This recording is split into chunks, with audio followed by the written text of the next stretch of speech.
మీరేమో మీ స్వార్థం కోసం రాజ్యాంగ విరుద్ధమైన పదవీకాంక్షతో మీరు అసెంబ్లీకి వచ్చి ప్రజల సమస్యలనేమో ప్రస్తావించరు.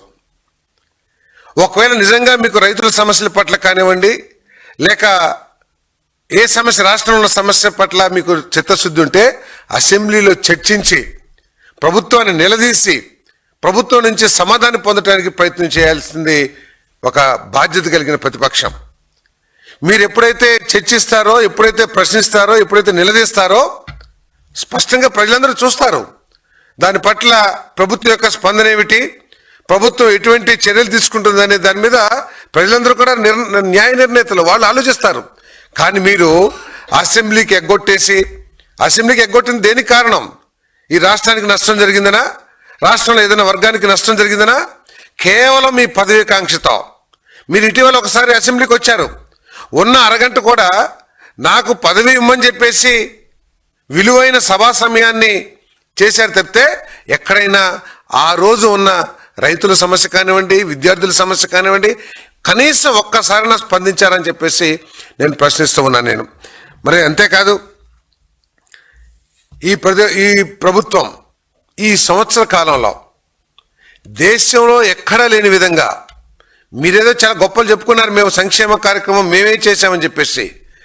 మీరు గమ్యం లేని సంక్షేమ కార్యక్రమాలు చేశారేమో, కానీ మేము గమ్యం, లక్ష్యం, ఒక భవిష్యత్తుకి ఫౌండేషన్ లాంటి కార్యక్రమాలని మేము చేస్తూ ఉన్నాం. ఈరోజు దాదాపు 34,000 కోట్లు ఒకే ఒక్క సంవత్సరానికి ఎన్టీఆర్ భరోసా పెన్షన్లు కానివ్వండి, ఒకే ఒక్క రోజు 67 లక్షల పైబడి విద్యార్థులకి మన తల్లికి వందనం కానివ్వండి, దీపం పథకం కానివ్వండి, రేపో మాపో కొన్ని లక్షల మందికి అన్నదాత సుఖీభావ, ఈ కార్యక్రమాలన్నీ చేస్తూ మా తల్లికి వందనం ద్వారా, ఫీజు రింబర్స్మెంట్ ద్వారా ఎవరైతే చదువుకుంటున్నారో ఆ పిల్లలకి మంచి భవిష్యత్తు కలిగించే విధంగా ఈ రాష్ట్రాన్ని పారిశ్రామికంగా అన్ని విధాలుగా కూడా అభివృద్ధి చేస్తూ ప్రభుత్వ ఉద్యోగాలను కూడా 16,300 ఇచ్చిన ఘనత ఈ ప్రభుత్వం అని చెప్పేసి మనం చేస్తాం. అంతేకాదు రైతుల సమస్యలు అనాదిగా వస్తూ ఉన్నాయి. రైతుల పట్ల ప్రతి ఒక్కరు కూడా సానుకూలంగా స్పందించాల్సిన అవసరం ఉంది, చర్యలు తీసుకోవాల్సిన అవసరం ఉంది. ఈ ప్రభుత్వం మీరు ఎగ్గొట్టిన 1,637 కోట్ల రూపాయలు కూడా రైతులకు ఇచ్చాం. మీరు ఎగ్గొట్టిన పరికరాలు ఏదైతే ఉంటాయో వ్యవసాయ పరికరాలు, ఆ పరికరాలన్నీ కూడా మళ్ళీ రైతులకు అందించే కార్యక్రమం చేస్తూ ఉన్నాం. మీరు 14,000 రూపాయలు రైతు భరోసా ఇస్తే మేము అన్నదాత సుఖీభావకి 20,000 రూపాయలు ఇచ్చే కార్యక్రమం చేస్తూ ఉన్నాం. రైతుల్ని ఆదుకోవటంలో కూటమి ప్రభుత్వం ఎవరికి తీసిపోదు, అందరికంటే కూడా మెరుగ్గానే చేస్తున్న విషయాన్ని మీరందరూ కూడా గమనించాలని చెప్పేసి మనం చేస్తా ఉన్నాను. అంతేకాకుండా జగన్ పర్యటన గురించి ఒక్కసారి చూసినట్టయితే ఒక సంవత్సరం నుంచి ఎంతసేపు ఈ రాష్ట్రంలో శాంతి భద్రతలు విఘాతం కలిగింది, శాంతి భద్రతలు లేవు,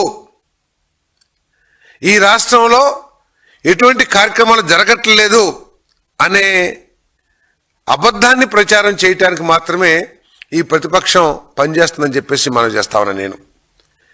మీరు ప్రోత్సహిస్తూ ఇటువంటి నేర ప్రవృత్తి రాజకీయాలను మీరు ప్రోత్సహిస్తూ ఈ రాష్ట్రానికి ఉన్న బ్రాండ్ని డ్యామేజ్ చేయడానికి మీరు ప్రయత్నం చేస్తారని చెప్పేసి కూడా నేను ఈ సందర్భంగా నేను తెలియజేస్తా ఉన్నాను. కానీ ఈ ప్రభుత్వం శాంతి భద్రతలకి అత్యంత ప్రాధాన్యతనిచ్చే ప్రభుత్వం. గతంలో కూడా చంద్రబాబు నాయుడు గారి ప్రభుత్వానికి దౌర్జన్యాల్ని, అశాంతి సృష్టించే సంఘ విద్రోహ శక్తుల్ని పీచమరిచిన ప్రభుత్వం చంద్రబాబు నాయుడు గారి ప్రభుత్వాల గతంలో కూడా అని చెప్పేసి మనం చేస్తున్నాం. ఒకసారి ఆంధ్రప్రదేశ్ ప్రజలందరూ కూడా ఆలోచిస్తే 1990 దశకంలో హైదరాబాద్లో ఎటువంటి అల్లర్లు, కర్ఫ్యూలు ఉండేవో ఒకసారి ఆలోచించండి. ఆ కర్ఫ్యూలు, అల్లర్లు ఎప్పుడైతే మార్చిపోయినాయో అప్పటి నుంచే హైదరాబాద్ అభివృద్ధి చెందింది. చంద్రబాబు నాయుడు గారు తర్వాత ప్రభుత్వాలు కూడా చేశారని చెప్పేసి మనం చేస్తాం. సో ఈ రాష్ట్రంలో మళ్ళీ అటువంటి విధ్వంసకర రాజకీయాల్ని ప్రోత్సహించడానికి తన స్వార్థం కోసం జగన్మోహన్ రెడ్డి గారు ఇటువంటి విఘాత కార్యక్రమాలు చేస్తున్నారని చెప్పేసి మనం చేస్తాను. ఎట్టి పరిస్థితుల్లో కూడా ఈ ప్రభుత్వం మీరు చేసే ఈ సంఘ విద్రోహ కార్యక్రమాల్ని చూస్తూ ఊరుకోదు. మీరు అధికారంలో ఉన్నప్పుడు దేశంలో ఎక్కడ గంజాయి లభించినా కూడా దానికి మూలాలు ఆంధ్రప్రదేశ్లో ఉన్న విధంగా మనం పత్రికల్లో చూసాం. అటువంటి గంజాయిని అనగదొక్కుతూ, గంజాయి సాగును నాశనం చేస్తూ, గంజాయి మన ఏదైతే ఉందో ఆ సంఘ విద్రోహ శక్తుల్ని తొక్కేస్తూ శాంతి భద్రతల్ని ప్రోత్సహించడానికి, నెలకొల్పడానికి ఈ ప్రభుత్వం ప్రయత్నం చేస్తుందని చెప్పేసి నేను ఈ సందర్భంగా తెలియజేస్తాను. ఇది ఇప్పుడు చెప్తున్నారు. అసలు జగన్మోహన్ రెడ్డి గారి ఆలోచన ధోరణి ఏంటో ఒకసారి ఆలోచించామని చెప్పేసి మనం చేస్తాను. మేము 40,000 మంది ఉన్నాము, ఏదో ఒక 100 మంది పోలీసులు వస్తే వాళ్ళ మీద మేము దాడి చేస్తే ఏమైపోతారని అంటున్నారు. కానీ రాజ్యాంగం పట్ల, రూల్స్ పట్ల గౌరవాన్ని పెంపొందించే విధంగా ప్రతి రాజకీయ నాయకుడు ప్రవర్తించాలి తప్పితే పోలీసుల మీద ఎదురు తిరుగుతాం, వాళ్ళని ఏమైనా చేసేస్తాం మేము 40 మంది అంటే ఇదేమీ వీధి పోరాటం కాదు, లేకపోతే మందబలాన్ని ప్రదర్శించే విధానం కాదని చెప్పేసి ఒకసారి ఆలోచించమని చెప్పేసి నేను జగన్మోహన్ రెడ్డి గారికి నేను మనవి చేస్తా ఉన్నాను. నేను ఈరోజు చెప్తున్నారు, రైతుల మీద,